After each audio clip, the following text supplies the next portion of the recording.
but this man's needs are more serious than mine. Suppose that second man said no need to bother. This man's condition will remain the same. Though Jesus touched my hand when it was withered, I don't believe he can heal a man so lame. Suppose that third man said, I hate to question, but no one here is more skeptical than me. Though Jesus cleansed me when I was a leper, this helpless man will never walk, you see. Then every eye was turned to fourth man to see how he might criticize and doubt. But all three men were startled with amazement. That fourth man stopped and said his name out loud. He said, my name is Lazarus, could I testify?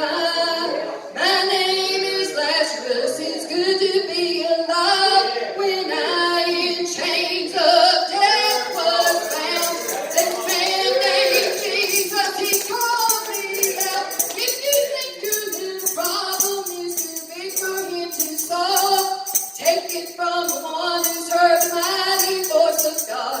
I'm a living testimony of his death-defying touch. My name is Lazarus. I have no voice left.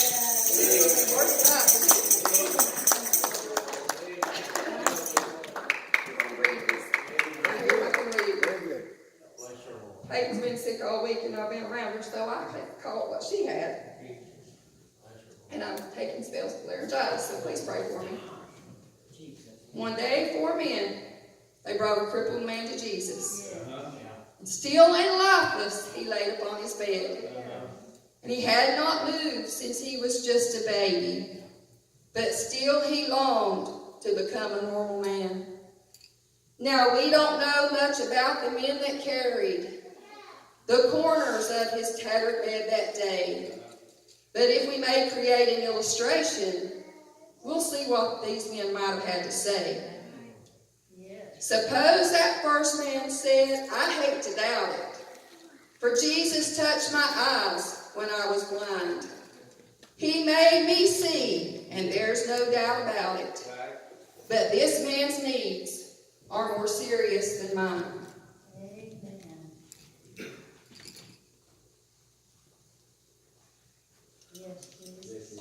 Can I testify tonight? Amen. Amen. I was just like this blind man. About 17 years ago, actually, Brother Charles, I went back, I was thinking of the day. April the 26th, 2001, I had back surgery. When I came to, Brother Harmon, after 11 and a half hours of surgery, I was blind physically. I could not see for 24 hours. So I know where this man was coming from that day. But you know what? Back in that, I was blind one day. Spiritually. I was sitting like this, Brother Martin West was on the roadside. One day, I was lost, and I was on my way to hell. But I'm glad this man named Jesus, he come out my way today. And he opened my spiritual eyes. I said he opened my spiritual eyes. He broke the bonds that had me bound. He set me free. He set me free. Yes. Even though I might have been blind physically, I was blind spiritually. You know, you can get into heaven if you're blind, but you can't get into heaven if you ain't been born again. I'm glad 33 years ago, Brother Harmon, he passed by this Bartimaeus way. Amen. And he opened these spiritual eyes that I could see. Amen. That I was on my way to hell. But I had a Savior. Amen. That reached further down that I could reach up there. Amen. And he opened my mind. And he set me free. I was thinking about this evening, and it brought back April 26, 2001. Here I was. I've never been in a hospital a day in my life. Back surgery. But you know why I was there, brother? The Bible said the ways of a transgressor is hard. Because you see, as a 16-year-old boy, God called me to preach. And I said, no, God, I ain't going to do it. Dad can do it. I'll open his services. I'll be a good, faithful church member. But I ain't preaching your word. May 18th, 2000, God spoke to me again and said, son, I called you to preach. I said, no, God. Well, that Friday at work, boy dropped a sleeper sofa on me. That's my backup. April 26, 2001, when Dr. Miller took me into surgery in Cry Hospital, they took 4 discs out. I've got cages, rods, and screws in there. But you know what? When I came to 11 and a half hours of surgery, I was physically blind, Sister Joyce, for over 24 hours. I could not see. Here I was laying flat on my back. There wasn't nowhere else to run, Brother Clyde. Amen. I had to run into Jesus' arms that day out there. And I said, God, if you'll give me back my sight, I'll preach your word. As long as you'll give me breath in my body.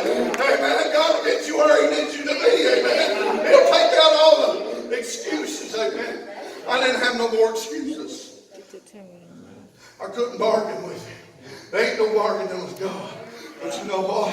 When I became willing and obedient, you know what? God gave me back my sight. I said, God, give me back my sight. Amen. And I'm trying to the best of my ability to do what he wants me to do.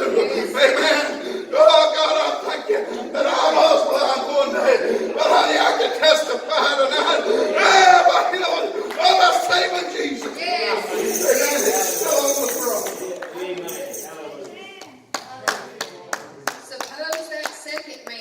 Said, no need to bother.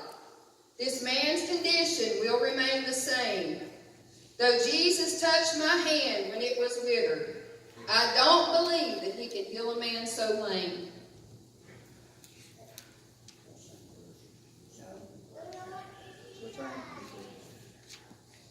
Can I testify? Amen.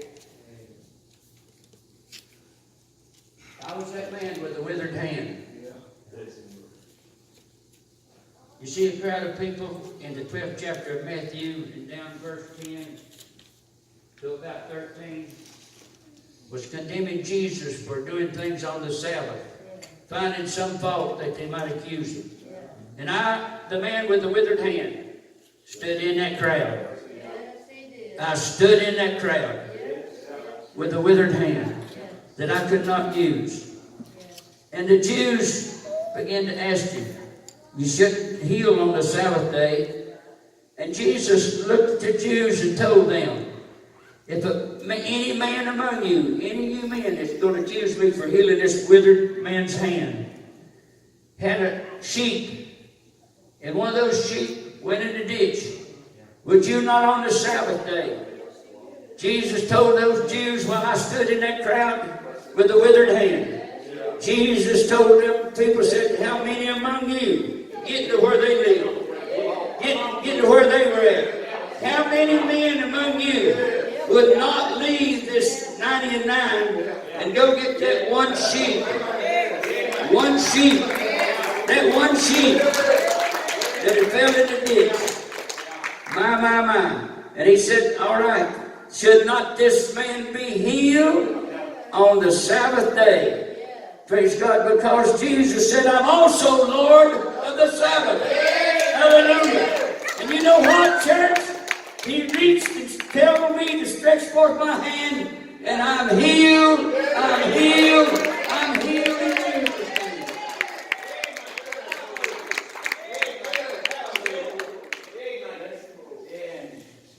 Amen. Hallelujah. Suppose that third man said, I hate to question, but no one here is more skeptical than me. Though Jesus cleansed me when I was a leper, this helpless man will never walk, you see. Say that last part. This helpless man. This helpless man will never walk, you see. Yeah. Yes, you can. Lord, I was thinking about Lazarus. You know, he's covered with sores. There's a beggar laying at the gate. I remember back years ago when I was a drunkard. I didn't have leprosy, but I was covered with sin.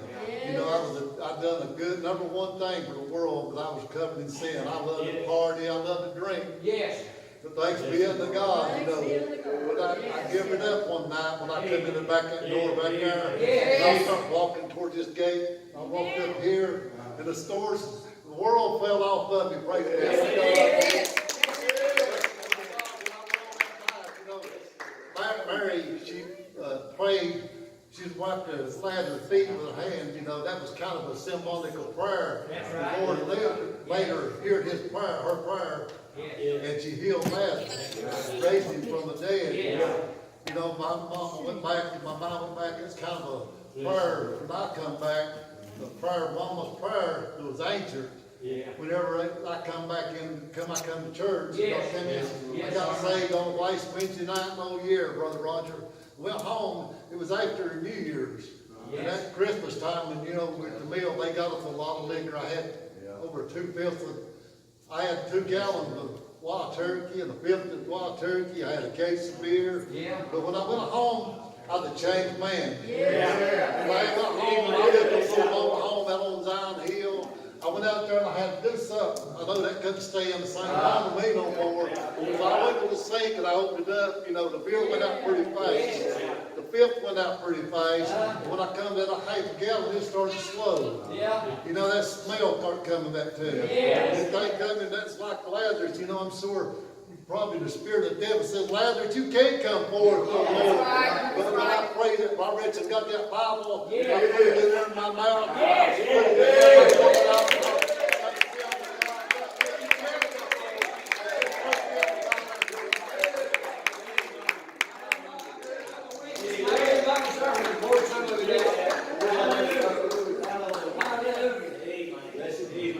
Then every eye was turned to the 4th man, to see how he might criticize and doubt.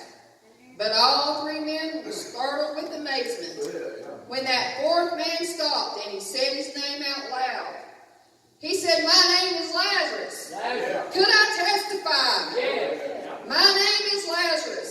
It feels good to be alive. When I in chains of death was bound, this man named Jesus, he called me out.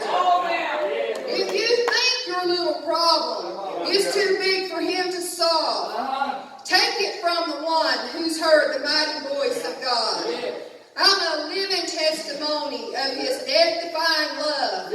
My name is Lazarus." Amen. My name is Lazarus. Very good. Testify, Lazarus. Testify, Lazarus. Praise the Lord. Praise the Lord. Testify, Lazarus. I thought about harmonies. I thought about when I heard this and all, I thought about, and bear with me, I thought about what they's been over there in the hospital. And y'all witness and you witness and harmony. But I thought, you know, the devil was telling me it was over with. He was telling me that I would die. He would tell me, and Pam, he would talk to me in my brain, in my head. He had me so confused.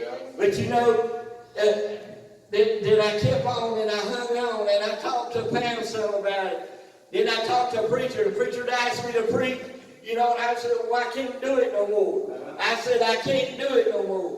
But my name is Lazarus. He visited my hospital room. He said, it's over. He said, come forth, Lazarus. He said, come forth, Charles. Come forth.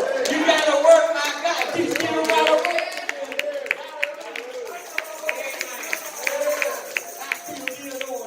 I feel the Lord. And when you was talking about Lazarus, you told it to me in my faith. And all this was right. What the Lord had gave me this morning, it was right. My name is Lazarus. And I'm testifying. I'm telling you how good the Lord is. I'm telling you, He can heal your body. He can raise you from the dead. He can look at you and say, everything's going to be all right.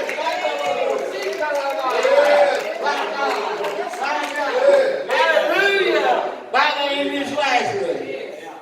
And you had the grave clothes on. Bound. And the devil bound me up. He had my hands tied. He had my mouth where I couldn't speak. He had my brain where I couldn't think. But all I done was laid in the arms of Jesus. All I done was lay there peaceful. All I done was just give it to the Lord. And my wife, my pastor, and my family, and the pastor's wife was praying. My friend Marta was praying. You know, I was in the arms of Jesus. I was in the arms of Jesus. I was in the arms of Jesus. My name is Charles. You know, but I was raised just like Lazarus. I had the same God that Lazarus had.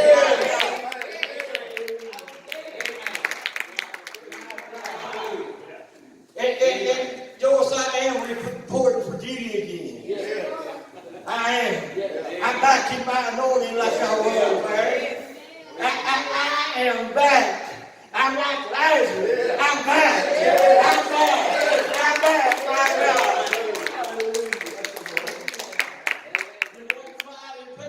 Let me tell you, because this is special. When Clyde and Peggy come to my room, I lay there. I was kind of still idle. I mean, my brain was still. And I could remember Clyde said he had a little bottle, about like that, of olive oil that the preacher had carried. Am I right? He had carried it. And Clyde asked him, said, "Can I have it?" He gave it to Clyde, and Clyde said he knows what he's going to do with it. And I looked, and here come that little bottle of oil out. And here come that face that this man had. And that woman had. And when they laid their hands on me, you know, it started changing. It started changing. It wasn't a bad thing, but my name is Charles. And I'm still here. I'm still preaching.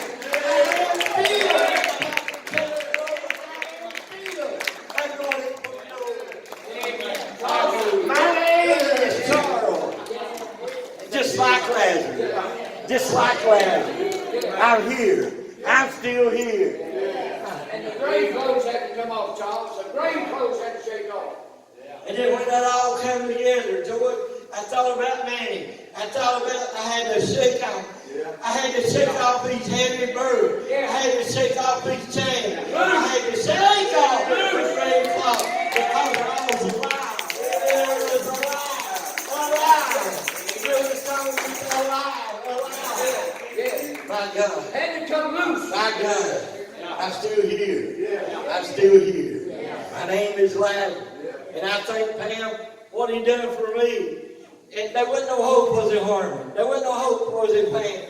And the preacher and Joyce and Clyde and my wife, she sat there and she called and she could tell you more about it because I don't remember. I was in the arms of Jesus.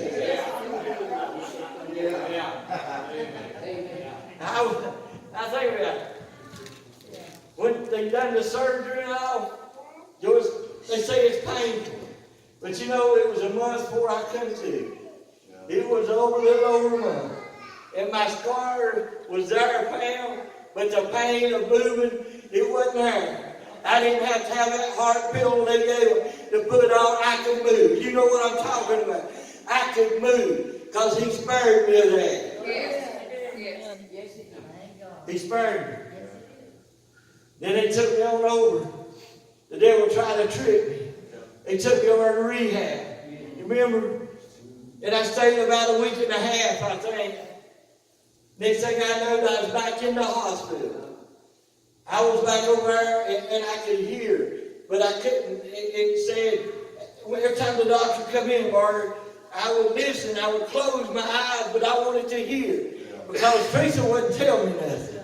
I mean, you know, she just tried to keep things from me. And I wanted to know. And then when I remember, he was talking to Teresa and saying something about, we're going to try this, but it don't work. You just have to put in some work. And I said, Teresa, what did he say? Nothing. Because, I mean, I understand. She was being nice. But they... Woo! Woo!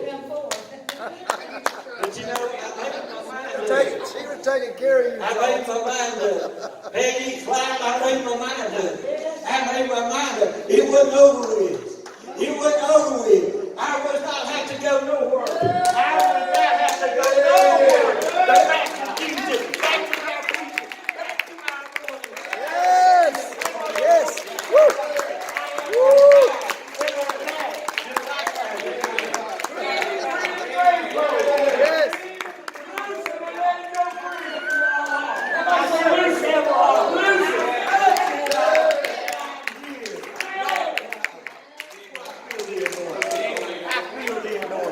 Yes!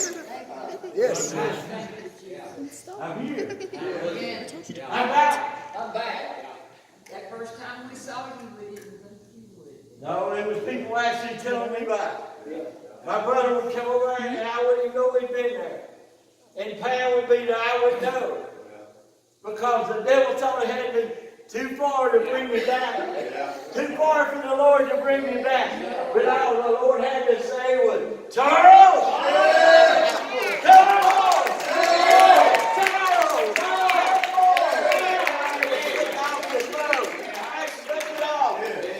Here I am. You got something Here I am. You got something to do. My God. Come forward. Amen. You've got to come forward. Come forward. Come forward. And so what I am saying, and I'm saying to when they brought the man in, I'm saying, I want to testify how good God is. I want to testify that all things are possible with God. I want to testify that He loves us. That's what's good, man. He told me I couldn't do nothing. Ain't bragging on me, I'm bragging on God. He told me not to lift no 10 pounds. I've been lifting air conditioning that weigh more than I do. The devil said, you better be careful. If God heals me, That's right. Amen. the devil can't do nothing about it. That's right. That's it. That's right. If my God heals me, the devil can't do nothing. The devil can't touch it. My God, thank you, Jay. That's why you get. Charles, while he's coming, I wonder how many Charles's that are born to death. How many in here did the doctors, I'm a witness to this, how many in here has the doctors pronounced you dead, or you was going to die? Hold up your hand. Anybody besides the pastor? I was at death's door with Joseph. Joseph was at death's door with that typhoid fever, and Jesus said, come forward. Come forward. Now you say it's good to be alive. I'd say it's good to be alive. Joyce has got a day, a saying, any day above ground is a good day. Yeah. It's good to be alive. Amen. It's good to be alive. When I got him to the hospital, congestive heart failure, arrhythmia, kidney failure, liver failure. Oh my. His lungs were not functioning properly. Lord. So his body was completely full of toxins to the point that they could not understand how he was even conscious. The toxins alone should have killed him. He walked in of his own accord into the emergency room when I took him here to McDowell. Immediately they tagged him as Superman once they started doing tests and found out what was wrong. Superman, super God. That's right, but I'm telling you what they said. Okay. Sent him to Mission. And they come and told me how critical he was. Oh my goodness. He started passing blood through his body. They come and got my daughter and I, and they told us that you've got 15 minutes to tell him goodbye, 0 chance of survival. Then they started telling me, well, we thought about these options, had a whole team of specialists. I'm talking a whole team. Yes. One for liver, one for kidneys, one for heart. He had an infectious disease doctor, on and on and on and on. All of them saying 0 chance of survival. That was their voice. That was that voice. The voice that's speaking to me was 0 chance of survival. My daughter heard it, started crying, threw it running in her hands. I knew it. I had a dream. I had a dream. I had a dream. I dreamed he died, crying. Yeah. And I said, you go away. I don't want to hear that. Not one accept it. Not one to accept it. Don't accept that. She went one way down the hall and I went the other. I went down the hall praying. And one of the doctors on the team come to me and he said, started talking to me about options, and I'm like, he's not going to accept any of these options. No. Well, we can't do them anyway, he's too sick. So we're out of options. He comes back and he said, can we run a scope? See if we can find the bleeding. So we have nothing to lose, go for it. They did all that and they still told me to sue. Still don't think he's going to make it. No. By the next morning, the nurse come in and she said, I was sitting there, I have to go over, I guess I fell asleep sitting in the corner in this ICU room. She said, you need to go home and rest so you can take care of him when he comes home. And I said, well, they told me he's not going to come home. She said, well, they don't know everything. No more than she got it out of her mouth, the doctor come in. His exact words. I don't know what happened. The bleeding he was passing through his body didn't put him in this shape. Us stopping the bleeding and giving him blood didn't turn things around. He said, but he just might make it now. He said, whatever's happened, needs to keep happening. He said, because it's changed drastically. I said, I know what happened. I know what happened. I said, there's been lots of prayer going up. Yes. And even the doctor had to say, it's made a difference. Amen. He came through all that. The day after Thanksgiving, then he had to have 5 heart bypasses. Supposed to be in just 4 or 5 hour surgery. He was in surgery all day. All day. We couldn't figure out why he was gone so long. They ended up having to use donor veins. Because it was so bad. They come back and they told me, they said, we don't even know if his body will even accept him. Right. I said, good. Yeah, he's good. He's good. So, he came through that. Like he said, he was out a month. When he come to, he didn't know anybody, didn't know where he was, didn't know what was going on. And we had to deal with that. The devil's saying, okay, he's never going to be back. He's never going to be back. Still trying to get him. Yes. He come home, had to have a pacemaker and defibrillator. Come through that. And we go to the doctor for a regular checkup, thinking everything's good, everything's turning around, because every time he would go to the doctors would say, because he had to go to all these different specialists. We never thought we'd see you walk out of the hospital. That was every one of them, everyone, every nurse, everybody that had ever seen him over there. If there was ever anybody we didn't think would make it, we didn't think he would make it. And I'd say, that's God. That's God. And then he come through all that and was diagnosed with thyroid cancer. And his doctor here last visit said, it's something for anybody to come through all that and then turn around and get thyroid cancer. After all that, get thyroid cancer. But God's handled that too. God loosed him. So that is Lazarus. And that voice of Jesus Come forth, did brother. make a difference. Come forth, brother. Amen. Of all of this, saying about Lazarus, I don't know about you, but I think, this is just TJ thinking, but I'm thinking that Lazarus probably said, Lord, do I really got to go back down there? I'm in the glory. I'm in the glory. I'm praising the Lord. But all of a sudden, Lazarus, come forth. That's right. Can you imagine Lazarus looking around and going, Lord, where are you? Because, and the reason I say that, Sister Joyce, is because he said, Lord, where are you? Is because he was already there with him. He's already in the presence with him. And he was like, Lord, where are you? And he said, Lazarus, hey, I'm right here. I'm right here. And Lazarus said, what is it? He said, come forth. Come forth, Lazarus. And now get this. God's God. There's something about that name.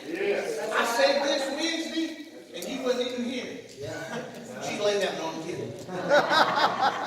There's something about that name.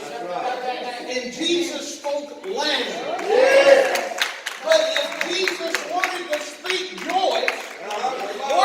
speak Roger, wanted to speak Charles, honey, they'd all have to get up and come up. Amen. Why? Because God is God.